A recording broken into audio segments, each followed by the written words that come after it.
হরে কৃষ্ণা, জয় জগন্নাথ বন্ধুরা, আশা করছি তোমরা সবাই খুব ভালো আছো। চলে এসেছি আজকে একটা লাভ গাইডেন্স নিয়ে।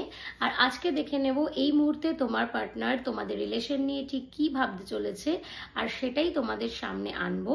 আর এই পুরো পজিটিভ রিডিংটাকে ক্লেম করতে অবশ্যই কমেন্ট করবে 333। ভিডিওটা লাইক শেয়ার করতে তো একেবারে ভুলবে না।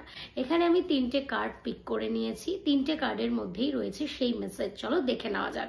সাপোর্ট। তোমার পার্টনার এই মুহূর্তে তোমাকে তার সাপোর্ট হিসাবে মনে করছে। এবং নেক্সট কাজ যেটা এসছে সেটা হচ্ছে ফ্যাসিনেশন। সে কিন্তু তোমার ওপর ফ্যাসিনেট করছে, মানে তোমার সমস্ত চাওয়া পাওয়া ভালো লাগা সেগুলোকে নিয়ে ও সময় দিচ্ছে।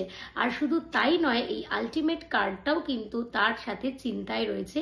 সে তোমাদের, যদি অবিবাহিত হও তাহলে তোমাদের বিবাহের জন্য ভাবছে, আর যদি বৈবাহিক সম্পর্কে থেকে থাকো তাহলে কি করে তোমাদের রিলেশন আরো বেটার হবে সেটা নিয়েই সে এই মুহূর্তে কনসার্ন।